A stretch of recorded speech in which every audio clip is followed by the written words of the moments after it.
Sir company का मफाद देखना। Company का मफाद देखना है कि जब यहाँ ये टकरा रहे हो तो आपने कंपनी का मफाद देखना होता है, अपना मफाद छोड़ देना होता है। वजह वजह उसकी ये है दोस्तों कि आपका एक तल्लक जो कंपनी के साथ होता है वो फिड्यूशियरी रिलेशन होता है, ट्रस्ट एंड कॉन्फिडेंस का होता है कि आपने कोई बेनिफिट नहीं लेना, कोई आपने वहां से किसी किस्म का भी अगर कोई आपका इंटरेस्ट हो तो आगे आपको बताएगा कि वो आप अपने डायरेक्टर्स को बता भी दिया करेंगे अगर आपका कोई इंटरेस्ट हो, ताकि बाद में कोई आप पे ऑब्जेक्शन ना लगाए।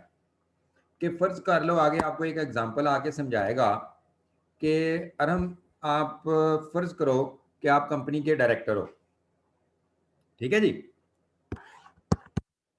आपकी एक ना प्रॉपर्टी है, प्रॉपर्टी ऑफ मिसेस अरहम। अब वो जो प्रॉपर्टी है मिसेस अरहम की, वो कंपनी खरीदना चाहती है। अरहम बात सुन रहे हैं ना गौर से? जी जी सर। अब मिसेस अरहम सेलर हैं, कंपनी बायर है, ये परचेजर है उसका, उस प्रॉपर्टी का। अब अगर ये परचेजर है तो अब जब आप कंपनी के बोर्ड के ऊपर बैठे फैसला कर रहे होगे कि कंपनी ये जमीन खरीदे, तो तुमने दो इंटरेस्ट देख रहे होगे। एक तो मिसेस अरहम का, अपनी वाइफ का, कि बीइंग के सेलर उसको अच्छी से अच्छी कीमत मिल जाए। सेलर यही कहता है ना, मुझे अच्छी से अच्छी कीमत मिल जाए ना। जी जी सर बिल्कुल। और बायर वाला क्या कहता है, मुझे अच्छी से अच्छी मिल जाए। वो अच्छी उसके लिए थोड़ी होती है और इसके लिए अच्छी ज्यादा होती है, ऐसा ही होता है ना फिर। जी सर बिल्कुल। अब आपने एज ए परचेजर डिसीजन ले रहे होंगे तो आपका एक डिफरेंट माइंड से ले रहे होंगे, एज ए सेलर ले रहे होंगे तो एक डिफरेंट माइंड से ले रहे होंगे। तो अब आपका मफाद और कंपनी का मफाद आपस में टकराया या नहीं टकराया? जी सर टकराया बिल्कुल। हाँ, तो फिर यहाँ आपने कंपनी का मफाद जो है उसका ख्याल रखना है, या कॉन्फ्लिक्टिंग इंटरेस्ट या इस तरह के काम ही ना करें। वो कहता है अवॉइड करें इनको। ए director of the company shall not involve in A situation in which he may have a direct or indirect interest that conflicts or possibly may conflict with the interest of the company. Done है? जी sir clear.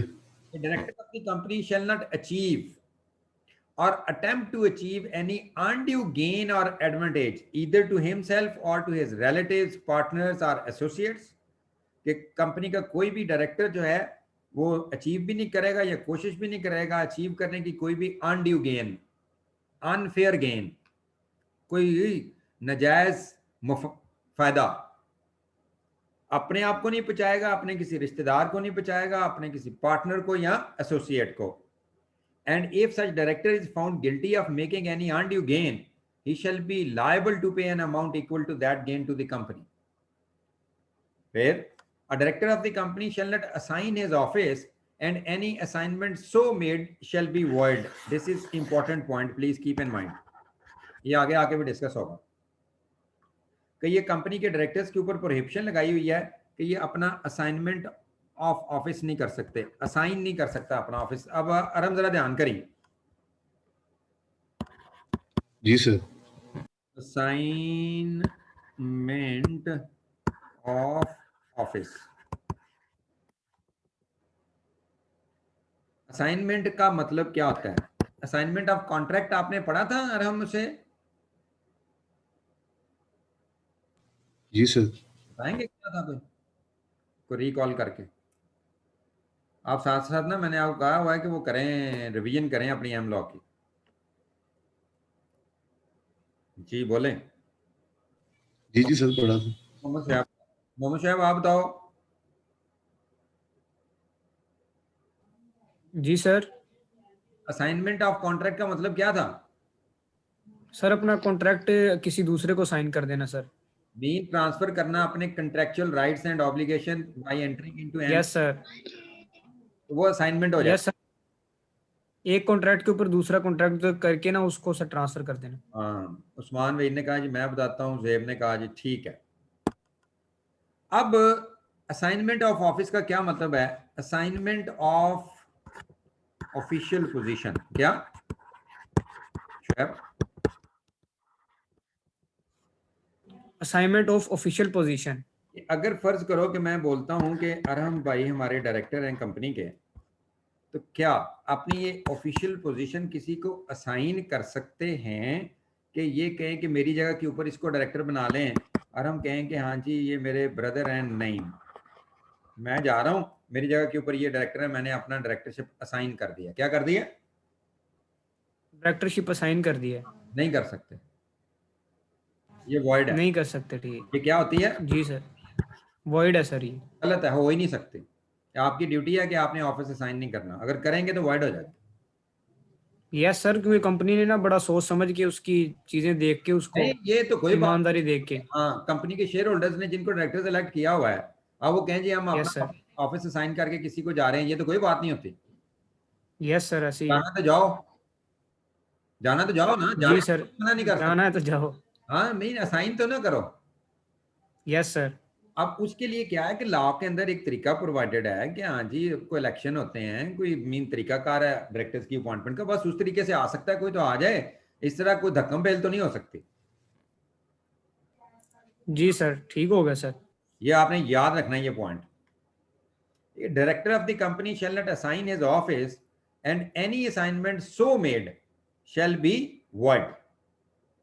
Here, in addition to the above, the commission may provide for the extent of duties and the role of directors as may be specified.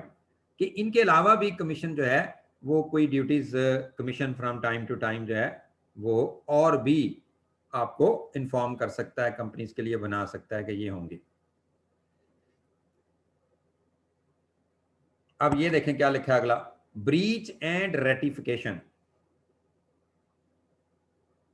Shoaib क्या लिखा हुआ है? Breach and ratification. Breach and ratification. एक director था अरहम, इसने कोई अपनी duty breach कर दी। क्या? इसने सर अपनी कोई ड्यूटी ब्रीच कर दी। ब्रीच ऑफ ड्यूटी कर दिया है, कोई नेग्लिजेंस दिखा दी, फ्रॉड नहीं,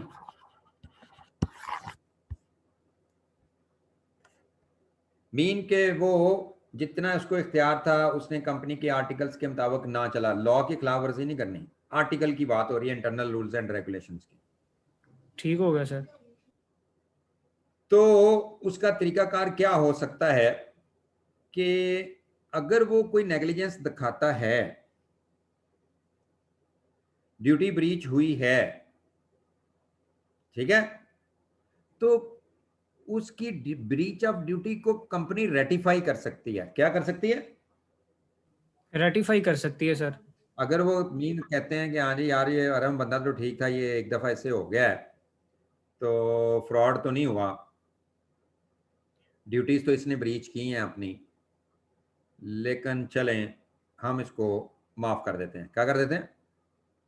माफ कर देते हैं सर इसको। को टॉलरेबल अगर बात होगी तो लॉ ने आपको प्रोवाइड किया हुआ है कि अगर डायरेक्टर आर्टिकल ऑफ एसोसिएशन की कंट्रावेंशन कोई करता है या कंपनी की किसी पॉलिसी की, डिसीजन की, तो वो क्या कर सकते हैं, कंपनी जो है वो स्पेशल रेजोल्यूशन पास करके, कैसे स्पेशल रेजोल्यूशन पास करके सर इसके एक्ट को वो रेटिफाई, रेटिफाई कर सकते हैं। और कमीशन उसके ऊपर रिस्ट्रिक्शंस लगा सकता है कि अगर आपने इसके एक्ट को रेटिफाई करना है तो इन टर्म्स एंड कंडीशंस के ऊपर करना है। ठीक है, ठीक हो गया sir. a breach of duty, default or negligence by a director in contravention of the articles of the company or any of its policy or decisions of the board may be ratified by the company through a special resolution, and the commission may impose any restriction as may be specified. Done है? Done हो गया sir. आगे छोटी सी बात लिखी हुई है, compliance with the code of corporate governance. अब ये कोड ऑफ कॉर्पोरेट गवर्नेंस क्या होता है? पहले कॉर्पोरेट गवर्नेंस क्या मतलब है? कंपनी की अच्छी गवर्नेंस, कंपनी की अच्छी मैनेजमेंट के लिए कुछ कोड भी बनाए गए हैं। क्या बनाए गए हैं? कंपनी की अच्छी मैनेजमेंट के लिए कुछ कोड बनाए गए हैं सर। हाँ, उनको हम बोलते हैं कोड ऑफ कॉर्पोरेट गवर्नेंस, कि कंपनी की अच्छी से अच्छी मैनेज हो सके, क्योंकि लॉ तो एक बन जाता है, लॉ तो एक स्ट्रिक्ट लॉ होता है ना, इसके अलावा भी हमें बहुत सारी प्रैक्टिसेस, गुड प्रैक्टिसेस, ताकि कंपनी अच्छी मैनेज हो, ट्रांसपेरेंसी के साथ मैनेज हो, कुछ गवर्नेंस के रूल भी बना लेते हैं। क्या बना लेते हैं? उसकी गवर्नेंस के कोई रूल बना। हाँ, क्या जी, अगर कंपनी के डायरेक्टर हैं, इसमें इंडिपेंडेंट डायरेक्टर भी होने चाहिए, कोई executive, non executive. Mean independent mean जिनका कंपनी के साथ कोई उस तरह इन्वेस्टमेंट ना की हो, कोई तल्लक ना हो, कोई जॉब ना हो, बिल्कुल आउटसाइड व्यू पॉइंट देते हों, उनको हम बोलते हैं इंडिपेंडेंट डायरेक्टर्स। आगे आके हम पढ़ते हैं, वो बहुत अच्छे होते हैं। क्या ख्याल है Shoaib? Yes sir, independent directors. वो तो किसी उनकी इंटरेस्ट भी कोई कॉन्फ्लिक्ट नहीं कर रही होगी, उनके कोई वेस्टेड इंटरेस्ट भी कंपनी के अंदर उस तरह नहीं होते, तो फिर इसलिए जी सर, उनकी जजमेंट, बाइसनेस नहीं आएगी सर उनमें। हाँ, बायसनेस नहीं आएगी उसके अंदर। और फिर इसी तरह अगर कहें चीफ एग्जेक्टिव चेयरमैन को अलग अलग करो, एग्जेक्टिव डायरेक्टर्स थोड़े से थोड़े होने चाहिए, क्योंकि कंपनी पे बोझ पड़ता है। इंप्लॉइज काम करते हैं, डायरेक्टर्स काम तो नहीं करते। फिर बोर्ड की कमेटियां बना के रखें, ह्यूमन रिसोर्स के लिए ऑडिट कमेटी बनाएं, फलानी कमेटी बनाएं, फलानी कमेटी बनाएं, सीएफओ इस तरह का होना चाहिए, कंपनी सेक्रेटरी इस तरह का पढ़ा लिखा होना चाहिए, उनकी ये क्वालिफिकेशंस होनी चाहिए, फिर एक्सटर्नल ऑडिटर्स इस तरह के होने चाहिए, फलाना फलाना। मीन कि वो आपके एक अच्छी गवर्नेंस के लिए कोड बना सकता है सीसीपी, ठीक है। और वो बनाए हुए हैं, क्या किए हुए इन्होंने? बनाए हुए हैं सर कोड। लिस्टेड कंपनी के लिए बनाए हुए हैं, फिर पब्लिक सेक्टर कंपनी जो गवर्नमेंट की हैं उनके लिए भी बनाए हुए हैं। जी तो वो हम फाइनल पे पढ़ते हैं, अक्सर क्वेश्चन आया होता है पेपर के अंदर, उसमें से वो जाके आपको फाइनल पे पढ़ाएंगे। तो अब ठीक हो गया सर। हाँ, अब आपको सिर्फ ये कह रहा है कि जो कंपनी के डायरेक्टर्स हैं ना, उनकी ये ड्यूटीज है कि वो कोड ऑफ कॉर्पोरेट गवर्नेंस जो कमीशन ने बनाया होगा उसकी कंप्लायंस करें। यस सर, उसको मानने सर। हाँ, उसकी कंप्लायंस करें, और ताकि उसकी गुड गवर्नेंस हो सके, कंपनी की अच्छी प्रैक्टिसेस फॉलो करें, ठीक है। जी sir. The commission may provide for framework to ensure good corporate governance practices, compliance and matters incidental and auxiliary. Auxiliary का मतलब होता है मुतलका।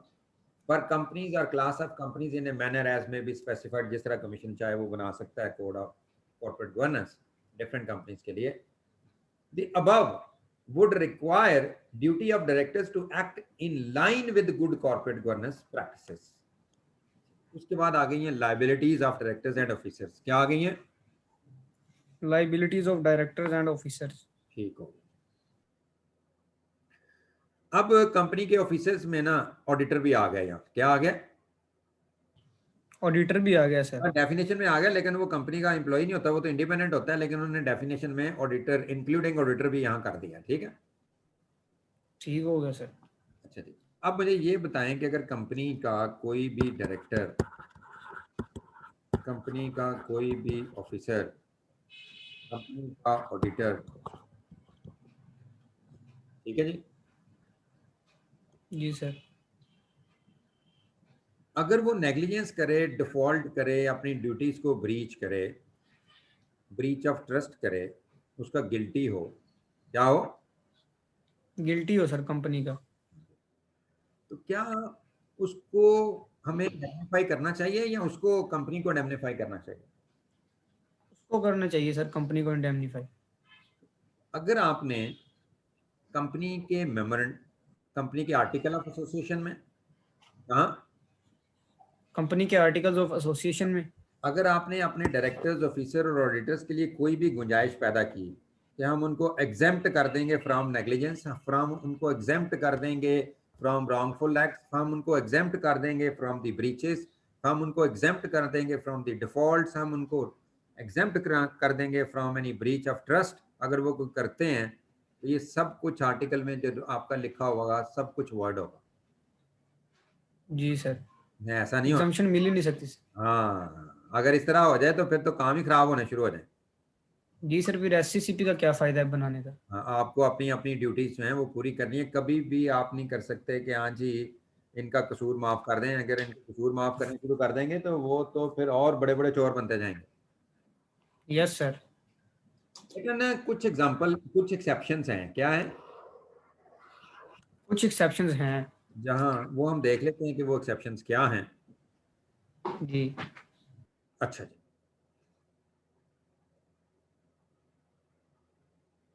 any provision whether contained in the article of company or in any contract with a company or otherwise, किस लिए? For exempting, क्या? For exempting any officer or auditor of the company from or indemnifying him against any liability which by virtue of any law would otherwise attach to him, कि वो उसकी जिम्मेदारी बन जानी थी, उसके साथ वो अटैच होती है negligence, default, breach of duty law में। अगर आप उसको वहां से एग्जेम्प्ट करेंगे या उसके लिए उसको इंडेमनिफाई करेंगे तो ये वर्ड होगा, क्या होगा? वर्ड होगा सर ये। दोबारा पढ़ने लगा। Any provision whether contained in the article or in any contract with the company or otherwise for exempting any officer or auditor of the company from or indemnifying him against any liability which by virtue of any law would otherwise attach to him in respect of any negligence, default, breach of duty, breach of trust of which he may be guilty in relation to the company shall be void। कहता है ये कोई भी ऐसी provision क्या होगी? shall be void होगी। लेकिन except as specified below, क्या लिखा हुआ है? except as specified below। Voice issue Shoaib Syed Shahid Aziz कह रहे हैं वॉइस इशू आ रहा है शुएब? यस नो सर, कोई वॉइस इशू नहीं आ रहा। अच्छा ठीक है, कोई बात नहीं, वो अपने सडनली आ गया था सर। अच्छा ठीक है, अगर एक बंदे को मेरी आवाज ठीक आ रही है ना इसका मतलब वो ठीक होती है, आप थोड़ा सा आगे पीछे होने। अच्छा अब जरा गौर कीजिएगा क्या हुआ है यहाँ, बड़ी अच्छी एग्जांपल है, डिविडेंड से मुतल्लिक़ है लेकिन डिविडेंड के चैप्टर आगे आ रहा है। Akil was appointed as chief executive of Chalak Limited. At the time of appointment of Adil, one of the major shareholders and founder member informed him that since last 4 years, company is paying 90% cash dividend to all the shareholders. However, Adil mentioned that he did not like to pay dividend to minority shareholders and advised Akil not to pay from this year. Akil informed Adil that as per the provisions of the Companies Act 2017, chief executive shall be punishable with imprisonment that may extend to 2 years and with a fine which may extend to 5 million rupees if the dividend is not paid with specified period of time after dividend has been declared. Adil proposed Akil to sign a contract with CL. वो उस major share holder ने आदिल ने कहा और फिकर नहीं करनी, क्या कहा? फिकर नहीं करनी। ठीक है, पनिशमेंट अगर तुम्हें होगी या तुम्हें जुर्माना लगेगा कितना 5 मिलियन का, अगर कंपनी डिविडेंड नहीं पे करती तो हम तुम्हारे साथ कॉन्ट्रैक्ट करते हैं। क्या करते हैं? हम तुम्हारे साथ कॉन्ट्रैक्ट करते हैं, क्योंकि तुम्हारी जिम्मेदारी थी ये पे करना, लेकिन हम तुम्हारे साथ कॉन्ट्रैक्ट कर रहे हैं। क्या कॉन्ट्रैक्ट कर रहे हैं? To sign a contract with CL in which it will be clearly indicated that Akil will be indemnified against all sort of liability if any imposed upon him due to non-payment of dividend to the minority shareholders of CL। कहता है हम तुम्हारे साथ contract करने के लिए तैयार हैं कि अगर कल को तुम्हारा कोई नुकसान होगा ये डिविडेंड ना देने की वजह से तो वो हम तुम्हें इंडेमनिफाई कर देंगे। अगर कोई भी लायबिलिटी निकलती है तुम्हारी, तुम्हें कोई जुर्माना लगता है, कोई पनिशमेंट मिलती है तो हम उसके लिए तुम्हें कंपनसेट कर देंगे। क्या कर देंगे? कंपनसेट कर देंगे sir. The contract was signed on 28th March 2020 between CL and Akil. Is this contract valid? आपने कहना नहीं, नो सर, void है। वजह क्या है कि आप उसकी जिम्मेदारी है चीफ एग्जेक्टिव की, अगर कंपनी अर्निंग कर रही है और वो कहती है कि हमने छोटे शेयर होल्डर्स को डिविडेंड नहीं देना, क्यों देना? जी सर, उनका भी हक है सर, डिविडेंड देना है। और कानून में लिखा हुआ है कि अगर डिविडेंड डिक्लेयर होता है और नहीं आप देते तो उसका चीफ एग्जेक्टिव अंदर होता है और उसको 5 मिलियन का पेनल्टी लगती है, जुर्माना भी। बल्कि उसमें तो आप आके पढ़ेंगे उसको डिस्क्वालीफाई भी किया जाता है 5 साल के लिए। अब अगर ऐसा है तो उसके साथ आप कॉन्ट्रैक्ट कर लें तो ये तो क्या है कि लॉ की ब्रीच है। जी सर, ये कॉन्ट्रैक्ट ही वॉइड है। अब आप उसको वहां से इंडेमनिफाई करने का उसके साथ कॉन्ट्रैक्ट कर रहे हैं, ये वर्ड है, नहीं हो सकता। ठीक हो गया सर। लेकिन उसने ये कहा था ना कि एक्सेप्शन है। क्या कहा था? एक्सेप्शन है। एक्सेप्शन आप देख लेते हैं। अच्छा, एक्सेप्शन क्या है, कमाल की है।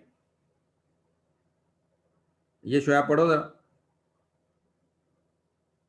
However, a company is not prohibited from indemnifying any of its director, chief executive, or officer against any liability incurred by any of them in defending any proceedings against him, in which judgment is given by the court in his favor, or in which any of them is acquitted, irrespective of the fact that whether the proceedings against any of them were in respect of any civil or criminal nature.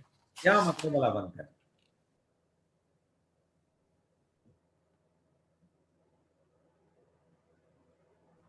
However, a company is not prohibited from indemnifying any of its director. कहता है कि company को मना नहीं किया जाएगा indemnify it's director को, chief executive को, या जो दूसरे ऑफिसर्स होंगे जो उधर हमने पहले पढ़े हैं कि इनको मना किया गया इस सिलसिले में। किसको मना इन किया? डिफेंडिंग सर जो पहले वाली चीजें हैं ना कि अगर कोई निगलेक्ट वगैरह करता है या अपनी ड्यूटी ब्रीच करता है, तो अगर आप कहो कि जी हम इनको छूट दे देते हैं तो वो गलत बात है। नहीं गलत। इधर वो कह रहा है कि however a company is not prohibited, इधर आप दे सकते हैं उनको, मतलब इंडेमनीफाइंग कर सकते हैं। हाँ चीफ एग्जीक्यूटिव वगैरह इन सबको, और any of them in defending any proceedings against him, अगर उसके खिलाफ कोई कार्रवाई हो रही है, in which judgement is given by court in his favour, कि अगर सर कोई जो कोर्ट ने फैसला कर दिया उसी बंदे के फेवर में जिसको आप इंडेमनीफाई करना चाहते हैं। एक मिनट ठहर जाओ। अब शोएब है कंपनी का डायरेक्टर है, ठीक है? Yes sir. ध्यान करना है आप, लॉ को समझते जाना है अब आपने, एक एक छोटे छोटे पॉइंट आएंगे। शोएब साहब एक कंपनी के डायरेक्टर हैं और ये अंदर हो गए, इन पे मुकदमा हो गया। क्या हो गया? इन पे मुकदमा हो गया सर, कंपनी के मैटर से पर्टेनिंग,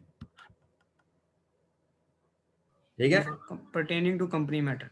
हाँ कि ये क्या हो गया कि इनके पास लीगल प्रोसीडिंग शुरू हो गई, किसी ने कर दी। कंपनी के मैटर, उसका अपना पर्सनल मैटर नहीं होना चाहिए, ठीक है? जी सर, अपना पर्सनल मैटर नहीं होना चाहिए। उसके बाद कोर्ट डिसीजन आ गया। क्या आ गया? कोर्ट डिसीजन आ गया सर कि ये जो शोएब है ना, शोएब, ठीक है, यस सर। फेवर में जी आ, सर। इसकी फेवर में आ गया। जी सर, इसकी फेवर में आ गया। इसकी फेवर में आ गया, कोर्ट ने फैसला कर दिया इसकी फेवर में, इसके खिलाफ फैसला नहीं किया, जीत गया वो, यस सर। डिफेंड कर गया। जी या अगर क्रिमिनल केस था तो वहां से उसकी एक्विटल हो गई, छूट हो गई, उसको क्या बन गई? रिहाई हो गई। एक्विटल क्या मतलब है? जी, इक्विटल रिहाई। केस को बाज़त बरी कर दिया, रिहाई नहीं करें, बरी कर दिया। क्या कर दिया? बरी कर दिया सर। हाँ, कि तुम्हारा कोई कसूर नहीं है, ठीक है? Yes sir. वो चाहे सिविल केस था चाहे वो क्रिमिनल केस था, चाहे सिविल केस था चाहे क्रिमिनल केस था। क्रिमिनल में ना इक्विटल का लफ्ज इस्तेमाल करते होते हैं कि अगर आप बरी हो जाते हैं ना तो उसके लिए लफ्ज इस्तेमाल करते हैं कौन सा? एक्विटल का, ठीक है? एक्विटल। हाँ। जी सर। तो अगर कोई सिविल केस हो तो वो कहते हैं हमारी फेवर में हो गया। क्या कहते हैं? हक हो गया। जी सर, सिविल में फेवर कहते हैं और वैसे इक्विटल कहते हैं। हाँ। अब अगर यार शोएब आपकी फेवर में केस हो जाए या आपको इक्विट कर दिया जाए तो सारी लीगल प्रोसीडिंग जो हुई उसके ऊपर जितनी कॉस्ट आई, जितनी, यस सर, जितनी भी कॉस्ट आई, क्या कंपनी को तुम्हें अब इंडेमनीफाई नहीं कर देनी चाहिए? यस सर, कर देनी चाहिए। अगर तुम अंदर हो जाते, तेरा वाकई कसूर निकल आता या तुम्हारे खिलाफ फैसला आ जाता सिविल में भी, तो फिर तो नहीं करना था। Yes sir. यस सर, फिर तो नहीं करना था। फिर नहीं करना था। अब तुम ना निकले हो ईमानदार। क्या निकले हो? अब ईमानदार निकले हैं सर। ये जरूरी मतलब ईमानदार बंदे भी तो उनके ऊपर भी तो लिटिगेशन शुरू हो जाते हैं, कोई ऐसा मसला नहीं है। Yes sir. मिसअंडरस्टैंडिंग में हो जाती है या कहीं आदतन कर देते हैं या गलत मीन बस लॉ का नहीं पता होता कर देते हैं, वॉट एवर इट इज। तो बाद में आप अगर डिसेंटली उस केस को जीत जाते हैं या इक्विटल हो जाती है तो फिर अब उसके ऊपर जितनी कॉस्ट आई है, जितनी लायबिलिटी आपकी बनती है, फिर वो आप देनी चाहिए कंपनी को या नहीं देनी चाहिए? जी सर, देनी चाहिए। ये एक्सेप्शन लिखी हुई है, देखें। However, a company is not prohibited, यहां से मना नहीं किया, from indemnifying any of its director, कि वो किसी भी डायरेक्टर को इंडेमनीफाई कर दिया जाए या चीफ एग्जीक्यूटिव को या ऑफिसर को against any liability incurred by any of them in defending any proceeding against him in which judgment is given by the court in his favor or in which any of them is acquitted, irrespective of the fact that whether the proceeding against any of them were in respect of civil or criminal nature, किसी भी तरह की हो, ठीक है। ठीक है sir.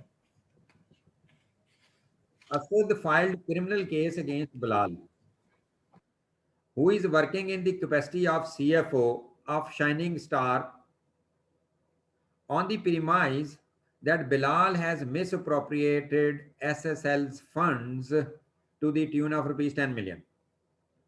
Asad ने क्रिमिनल केस किया बिलाल पे, सीएफओ पे, कंपनी के सीएफओ पे, और केस ये किया कि उसने कंपनी का ना 1 करोड़ रुपया कुर्द कर दिया, मिसअप्रोप्रिएट कर दिया, ठीक है। ठीक है सर। अच्छा, Bilal appointed Messrs. Dyanatdar and Company legal advisors and provided all the evidence with respect to all the allegations raised by Asad in the said criminal case and paid rupees 5 lakh on account of legal fees. Based on the documentary evidences provided by Bilal, the court acquitted, declared Bilal as innocent. उन्होंने कहा जी Bilal innocent है। क्या है? Bilal innocent है। इल्जाम गलत है असद का।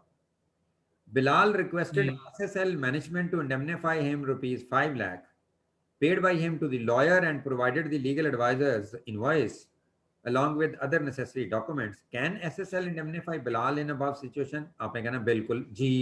वजह क्या है? एक्यूटल हो गया, उस केस से वो बरी हो गया है। अगर उसके खिलाफ हो जाता तो फिर तो एक टेडी नहीं देना था, बल्कि उससे रिकवरी भी करनी थी आपने, हैं? जी सर। क्लियर हो गया? Clear sir. अब ये 2.5 जो है ना, ये लास्ट पेपर में आया, प्रोटेक्शन इंपॉर्टेंट है सर ये। And non executive directors.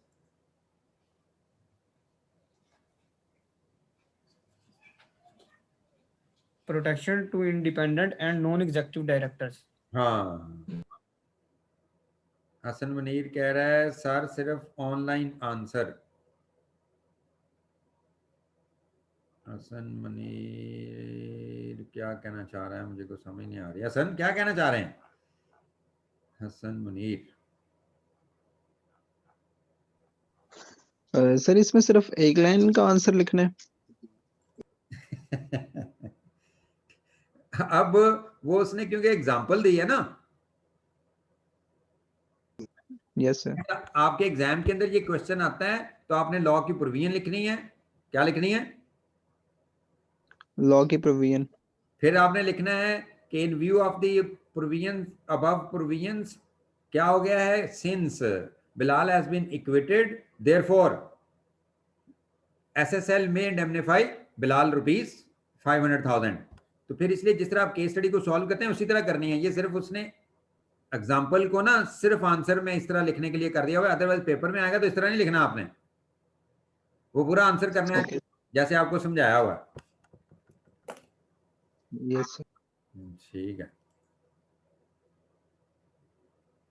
Arham कहता है सर फिजिकल क्लास की क्या टाइमिंग हो गई? वही एक 9 बजे हुआ करेगी और एक आपकी 11:30 बजे हुआ करेगी, इसी तरह जिस सर जी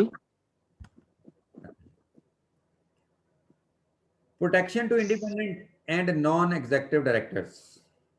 आपकी मर्जी होगी 9 बजे आना 9 बजे आ जाए, 11:30 आना 11:30, क्योंकि इक्वल सिलेबस चल रहा होगा।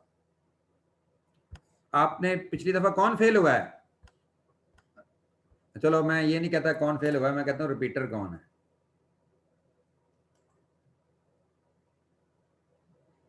फर्स्ट से शुरू हो गई ना, 1 फरवरी से गवर्नमेंट ने अलाउ किया हुआ। जीशान अंजम, जीशान याद है ना ये क्वेश्चन है? जी सर। शहवान कहता हूँ जो 12:30 क्लास होती नहीं, वो 11:30 में चलेगी और 9:30 बजे में चलेगी हुई है, इस तरह चलना है।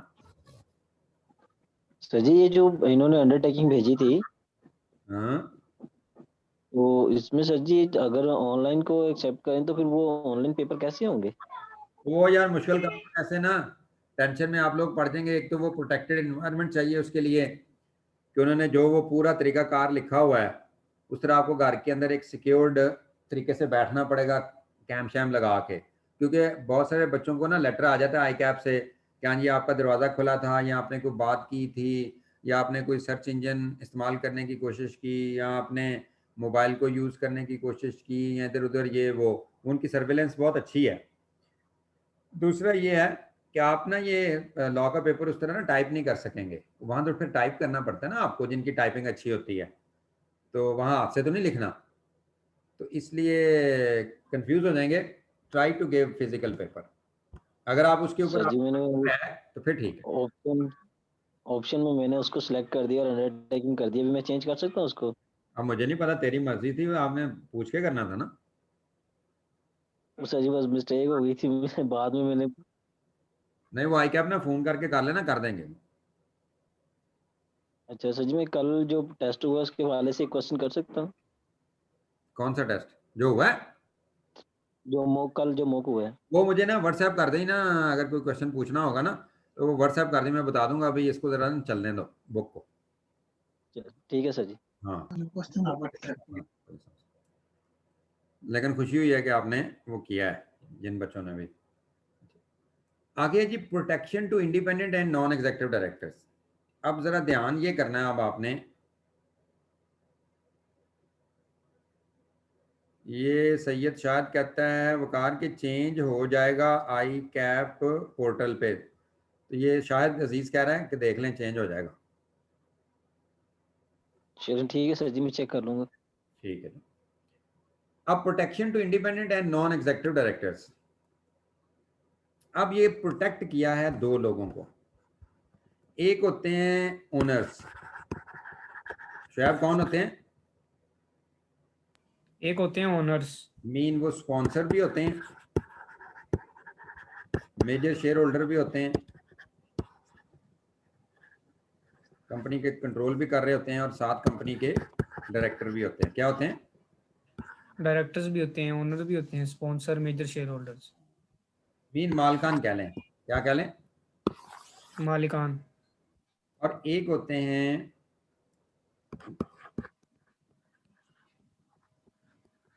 Other directors. एक तो मालकान डायरेक्टर्स होते हैं ना, एक वो डायरेक्टर्स होते जी हैं जिनको हम बोलते हैं इंडिपेंडेंट। क्या बोलते हैं? अभी मैं समझा रहा था जी सर, इंडिपेंडेंट। कि जिनका कंपनी की मैनेजमेंट से कोई तल्लक नहीं होता, मालकों से कोई तल्लक नहीं होता, कंपनी में कोई शेयर होल्डिंग नहीं होती, कंपनी के साथ कोई बिजनेस रिलेशनशिप नहीं होता, किसी किस्म के कोई तल्लकात इस तरह के नहीं होते। तो फिर ये जो इंडिपेंडेंट डायरेक्टर्स होते हैं ना कंपनी के अंदर, ये सिर्फ और सिर्फ उनकी इंटीग्रिटी की वजह से, उनके स्किल्स की वजह से। मसलन वकार को अगर कोई कंपनी कहती है एक्सपीरियंस्ड आदमी है, मुझे कभी कह देते हैं कंपनी में सर डायरेक्टर आ जाएं, तो एक टका नहीं लगाया जी होता, एक टका नहीं लगाया होता। वो इसलिए कह रहे जी। हैं ताकि कंपनी के बोर्ड के ऊपर इंडिपेंडेंट व्यू आना चाहिए डिसीजन मेकिंग के अंदर। क्योंकि जो मालिक हजरात होते हैं, मसलन एक ही फैमिली के लोग होंगे, बेटा भी है, फिर आगे वाइफ को भी बना दिया हुआ है, दूसरी वाइफ को भी बना दिया हुआ है, खुद भी बना हुआ है, तो इनके फैसले तो फिर इंडिपेंडेंट नहीं होंगे, उनके तो फैसले डिपेंडेंट होंगे एक दूसरे के ऊपर कि हाँ जी बड़े मियाँ साहब जो कह रहे हैं वो कर लो, वो कहेगा कर लो।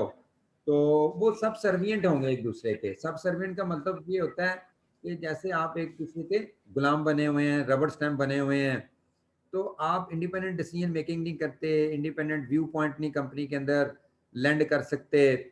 तो फिर इनकी जो इंडिपेंडेंट डायरेक्टर्स होते हैं, इनका बहुत इंपॉर्टेंट रोल होता है कंपनी के अंदर, क्योंकि इनका कंपनी में कुछ किसी किस्म का इंटरेस्ट इन्वॉल्व नहीं होता, कोई कॉन्फ्लिक्ट्स नहीं होते। वो कहते हैं नहीं तो ना सही, साढ़ा गड़ा को पैसा लगा है, क्या ख्याल है? यस सर, वो फेथफुल काम करते हैं। और हमारा कौन सा कोई बीच में कोई फाइनेंशियल कोई रिलेशनशिप है, पिक्यूनरी रिलेशनशिप है कंपनी के साथ, कोई बिजनेस रिलेशनशिप है, तो हम तो मीन इंडिपेंडेंट चलेंगे। Yes sir. उनको फिर ना एक होते हैं जो एग्जेक्टिव डायरेक्टर होते हैं, और एक होते हैं नॉन एग्जेक्टिव। कौन से होते हैं? Executive and non executive. हाँ। एग्जीक्यूटिव डायरेक्टर्स होते हैं जो मैनेजमेंट में पार्टिसिपेट करते हैं, किसमें? Participate in management. Day to day working, day to day working role होता है उनका। Yes sir, day to day working role. उसके अंदर कोई आ जाए तो उसको हम बोलते हैं ये एग्जीक्यूटिव डायरेक्टर है। नॉन एग्जीक्यूटिव कौन सा होता है? Only attend meetings. क्या? Only attend meetings. ये नॉन एग्जीक्यूटिव मीन उनके पास वर्किंग रोल कोई नहीं है। जी सर। अच्छा, आपके ख्याल में नॉन एग्जीक्यूटिव ज्यादा वैल्यूएबल डिसीजन दे सकते हैं, ज्यादा इंडिपेंडेंट डिसीजन दे सकते हैं या एग्जीक्यूटिव दे सकते हैं? सर एग्जेक्टिव दे सकते हैं सर। गलत बात की है। उनको तो सर मैनेजमेंट का पता होता है डे टू डे, उन्होंने सिर्फ मीटिंग अटेंड करनी है। होना अलग है। इनके अपने ये जो एग्जीक्यूटिव डायरेक्टर होते हैं ना, यस सर। वर्किंग डायरेक्टर होते हैं ना, जब तो जो वर्किंग का नशा है ना, वो अगर आपसे वापस जी। किया जाए ना, तो आप बहुत सारी चीजों के ऊपर कंप्रोमाइज कर जाते हैं। क्या कर जाते हैं? बहुत सारी चीजों पर कंप्रोमाइज कर जाते हैं। अगर मैं आपको कहूं कि आपसे हम ये पार ले लेंगे वर्किंग की, आपको शायद वहां से सैलरी भी मिल रही हो, कुछ भी हो काम करने की, तो आपको अगर कहा जाए कि हाँ जी आपसे हम ये इख्तियार वापस ले लेते हैं वर्किंग का, आपका रेम्युनरेशन वापस ले लेते हैं ये वर्किंग का, आपकी मीन एक फिर फायदा जाता रहेगा कि नहीं जाता रहेगा? Yes sir. अब वो जाता रहेगा तो क्या फिर आपको हम कंसिडर कर सकते हैं कि आप इंडिपेंडेंट है? कभी भी इंडिपेंडेंट नहीं होंगे। जी सर, ये भी है। हाँ, क्योंकि आप अपने वहां बैठ के नौकरी भी साथ बजाते हो ना, आप अपनी मैनेजमेंट रोल को बचाते हो। क्या बजाते हो? मैनेजमेंट रोल को चाहते हैं। इसलिए आप बायस हो सकते हो। ठीक हो गया सर। तो फिर जो कंपनी के अंदर सिर्फ मीटिंग के ऊपर आते हैं ना, वो तो धड़ल्ले से एग्जीक्यूटिव डायरेक्टर्स को भी पूछ रहे होते हैं, हाँ जी क्यों है काम तो तुसी कर रहे हो। ठीक हो गया सर। तो फिर नॉन एग्जीक्यूटिव का रोल ज्यादा इफेक्टिव होता है, याद रखना है। They are more effective in the company. जी सर। और जो सीनियर लोग होते हैं वो काम नहीं करते होते, वो सिर्फ डिसीजन मेकिंग में आते हैं। किस में आते हैं? डिसीजन मेकिंग में आते हैं, कोई काम नहीं कर रहे होते। काम करवाने के लिए दुनिया थोड़ी पड़ी है। Yes sir. ये तो डायरेक्टर्स या जो कंपनी के मालकान होते हैं, जो छोटी कंपनियां होती हैं, उनके दिल छोटे होते हैं इसलिए वो करते हैं। नहीं तो डायरेक्टर से मीटिंग के ऊपर आने चाहिए, बाकी सारे काम एम्प्लॉइज को करने चाहिए। मैं आपको बार बार समझाता होता हूँ। जी सर। तो बड़ी कंपनियों में होता ही ऐसे है। तो फिर ये आपको मैंने एक इंडिपेंडेंट डायरेक्टर समझाया, एक एग्जीक्यूटिव समझाया, एक नॉन एग्जीक्यूटिव समझाया। अब इसमें ना जो वर्किंग के अंदर है ना, ये लोग जो हैं वर्किंग के अंदर, इन यस सर। रोल है, इनको ये सब्जेक्ट टू रेगुलेशंस हैं। क्या जी ये इनको फिक्स करना चाहिए, ये इनको लायबल ठहराना चाहिए। इनकी liability is more than non executive directors and independent directors. उसकी वजह ये है, ये मैनेजमेंट के लिए भी तो हम इनको मीन अकाउंटेबल करेंगे कि नहीं करेंगे? Yes sir. लेकिन इनको मैनेजमेंट के लिए तो नहीं किया जा सकता, नॉन एग्जीक्यूटिव को भी और इंडिपेंडेंट डायरेक्टर्स को भी। एग्जैक्ट इंडिपेंडेंट को भी। जी सर। फिर इसलिए कानून ने ये इनको को प्रोटेक्शन प्रोवाइड की है। अदरवाइज फिर ना शैब जैसे लोग, मेरे जैसे लोग जो है ना, वो कंपनियों के ना डायरेक्टरशिप एक्सेप्ट नहीं करेंगे, इंडिपेंडेंट डायरेक्टरशिप। वो कहेंगे कि हाँ जी ये तो कल को हम बहुत ज्यादा फंस जाते हैं, इनकी मैनेजमेंट के जो मसले मसाइल होते हैं उसके अंदर भी हम आ जाते हैं। जी सर। लॉ ने इनको थोड़ी प्रोटेक्शन प्रोवाइड की है। वो थोड़ी प्रोटेक्शन इनको ये प्रोवाइड की हुई है कि इस डिसीजन के अंदर ये शामिल नहीं ना होते जो इनके नॉलेज के बगैर डिसीजन ले लिए जाएं। क्या कर लिए जाएं? जो इनके नॉलेज के बगैर डिसीजन ले लिए जाएं, उसके लिए वो एग्जाम्प्ट है, उनके लिए वो प्रोटेक्टेड है। उनके लिए हम उनको कल लायबल नहीं, कल को ठहराएंगे कि हाँ जी, वो कहेंगे कि हमारे नॉलेज के बगैर ये बात हुई है। क्या कहेंगे? ये नॉलेज के बगैर बात हुई है उनके। इसलिए नॉलेज के बगैर हुई है कि ना मीटिंग के ऊपर इन्होंने डिस्कस की। मैं इंडिपेंडेंट हूँ, मीटिंग्स के ऊपर बैठता हूँ, एग्जीक्यूटिव डायरेक्टर भी मीटिंग पे बैठता है, तो नहीं इनकी जिम्मेदारी बनती है, हमारी उस तरह जिम्मेदारी नहीं बनती।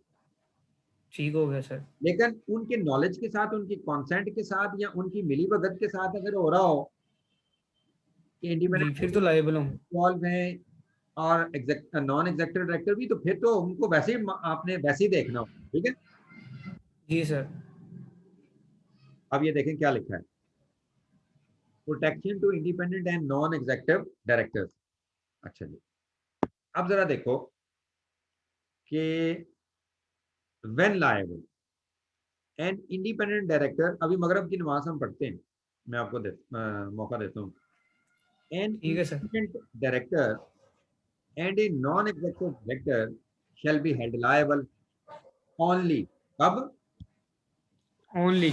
Only in respect of such acts or omissions or commissions। Commission का मतलब कमीशन लेना नहीं है। जी। बच्चों की बात आ रही है, वो गली में खेल रहे हैं सर भाई। गले में। जी। कि इनको तभी लायबल ठहराएंगे, इंडिपेंडेंट को और नॉन एग्जीक्यूटिव को। An independent director and non executive director shall be held liable only in respect of such acts और ओमिशंस और कमीशन। कमीशन का क्या मतलब होता है? यहाँ कमिट करना, कुछ काम करना, कमिट करना। जी सर। ओमिशन क्या है? भूलना। जी सर, कुछ छोड़ देना। एक्ट्स ऑफ ओमिशन मीन कुछ भूलने का अमल, एक्ट ऑफ कमीशन कुछ करने का अमल, ठीक है। जी sir. And independent director and non executive director shall be held liable only in respect of such acts or omissions or commissions by a listed company or a public sector company। listed company की सूरत में yes sir. और public sector company. अब बाकी जो company है public sector company, public limited को नहीं बोलना, तो पब्लिक लिमिटेड को नहीं बोलना सर। हाँ ना, पब्लिक सेक्टर कंपनी जो होती है, ये मैं अभी आपको बता दूं, ये गवर्नमेंट की कंपनी को बोलते हैं। पब्लिक सेक्टर और प्राइवेट सेक्टर नहीं होते। Yes sir. हाँ, ये उस व्यू पॉइंट से बात हुई है, नहीं तो वो लिखता पब्लिक कंपनी। क्या लिखता? पब्लिक कंपनी लिखता सर बना वो। तो जब लिस्टेड लिख दिया तो लिस्टेड भी तो पब्लिक ही होती है ना, यस सर। वो पब्लिक होती है तो लिस्टेड होती है, ठीक है।